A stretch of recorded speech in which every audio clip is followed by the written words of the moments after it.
taklif qilishdi bizga. Qilasan dedi. Bo'lmaydi senda baribir. Bugun sizlarga xushxabarli intervyuim. Bilaman, sizlar yaxshi ko'rasizlar живой patsientdan intervyularni.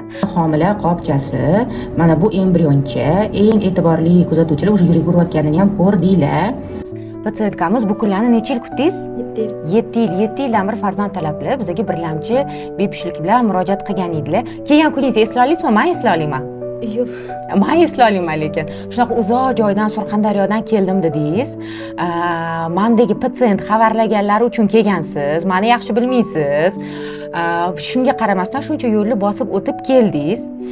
Nima qilishim kerak? Boshqa klinikada men eko qildirsam ham homilador bo'lmaysan deb aytishdi dedingiz. Aytib bering shuni o'zingiz. Adhoqat siz o'zingizga ham o'zim javob beraveraman. Nima deb aytishni bilmayman. Haqiqatni ayting. Hech qanaqa yolg'on qo'shish kerak emas. Nima bo'lgan bo'lsa o'shani aytib bering. Bizani kuzatadiganlarga haqiqat qilib. 7 yilda bormagan joyim qolmaganda.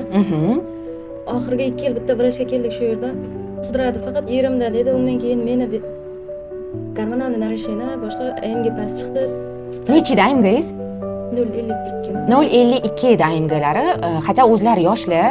30 nechisiz? 27. 27, hattoki 30 yoshga to'lmaganlar. 27 yosh bo'lsalar ham haqiqatda boshida kelganlarida tuxumdonlarni qaraganimda 2-3 ta folikul qolgan edi. Vrach noto'g'ri gapirmagan, to'g'ri aytganlar.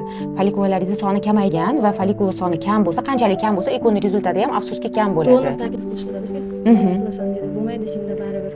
Siz xohlamadingiz donorlikni va bizga murojaat qildilar. Bir yaqinlarini tavsiyasi bilan birga.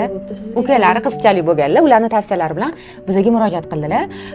O'zlarini ham, turmush o'rtoqlarini ham oldin tekshiruvdan o'tkazdik, ekoga tayyorladik va tayyorlov bosqichimizda umuman protokollari, rezervlari kam bo'lgani uchun boshqacha bo'ldi.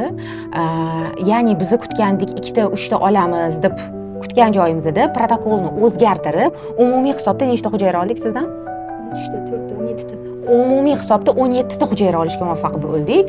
AMGsi 0.5 bo'lgan qizdan va nechta embrion bo'ldi shunda?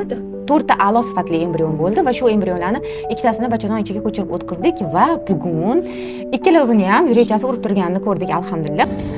Surpriz bor bizda yana bitta, mana 2 ta embrion qo'ygan edik, ikkalasi ham bachadonga joylashibdi. Mana ikkinchi embrionchamizni ham yuraychasi urib turibdi. Mashalloh deb qo'ying. 1,5 oylik homiladorlik, kim muxovasiz kelayotgan bo'lsa, duo qilib qo'yinglar. Shu patsientkamiz esalomon bitta farzandlarini bag'rlariga bosib olsalar, biz yana qayta intervyular qilaylik. Mana tug'ilishdi deb, keyingi yil. Bittasini siz, bittasini xo'jayingizlar ko'tarib olib kelasizlar, xudo xolasa. Niyatimiz bor. Videoyimizdan maqsad nima? Hech qachon umidinglarni so'ndirmanglar, to'g'rimi? Harakatda davom etish kerak. Vrach sizga necha % effektivnost bergani bilan unga qaramasdan ixlosinglarni, ishonchinglarni baland qilib harakat qilaveringlar va reproduktologiyada bitta eko o'xshamadi, ya'ni bo'ldi sizda umuman homiladorlik bo'lmaydi degani emas. Qayta urinish kerak va protokollarni ba'zi bir holatlarda individual, ya'ni aynan sizni juftligingizga moslash muhim ahamiyatga ega. Shunaqa qiluvdik. Allohim bizani sababchi qildi. Homilador bo'lishingizni xushxabari bizani klinikaga nasib qilgan ekan. Juda ham biz bundan xursandmiz. Sizni kuzatayotganlarga nima degan bo'lardingiz? Mana o'zingiz ichingizdan tasavvur qiling, dugoningiz farzandsiz, kelyapti, shunaqa bo'ldi. Mana sani holingdaman. Nima tavsiya berasan menga desa, nima derdingiz? 100% sizga aytardim. Rahmat. Tursa ham o'shani o'z boshidan kelgan kunimdan ishonganman. Ruhiy tomondan qanaqa o'zingizni qo'lga oldingiz? Mana sizga rezultat past, senga donor kerak deb aytishgan. Qanaqa energiya? Qanaqa qilib yana o'rningizdan turib, yo'q, men kurashaman, men tug'aman degan qarorga qanaqa keldingiz? Shu yerga kelgandan keyin bo'lib ketdi o'sha kuch-quvvatim deng. Allohimdan. Bu nol edi-da lekin. Alloh. Tugagan edi hamma narsa umidlar. Yo'q, juda boyevoy qiz edingiz lekin, juda boyevoy yurdingiz. Bu yerga kelishim ham erim bilan urushib qolgandan keyin kelganman. Ukam jo'natgan, bor o'zingni ko'rsatib kelmayli. Erimdan haqiqatda shunaqa bo'lgan. Birinchi marta siz keldingiz. Ikkinchi marta xo'jayinlari keldilar. Xo'jayinlari ham men bilan gaplashyaptilar, xuddi imtihon qilayotgan odamga o'xshaydilar. Nima bo'ladi, nima qo'yadi, qancha garantiya berasiz, nima qilasiz deb. Xursand bo'lib o'tiribdilar. Juda. Alloh mahkamadan bergan bo'lsin. Keyingi yil niyat qildim, bittasini siz, bittasini xo'jayingizga ko'tarib, mana tug'ildik deb kelinglar. Xudo xolasa. Niyat qilganmiz biz ham kelamiz.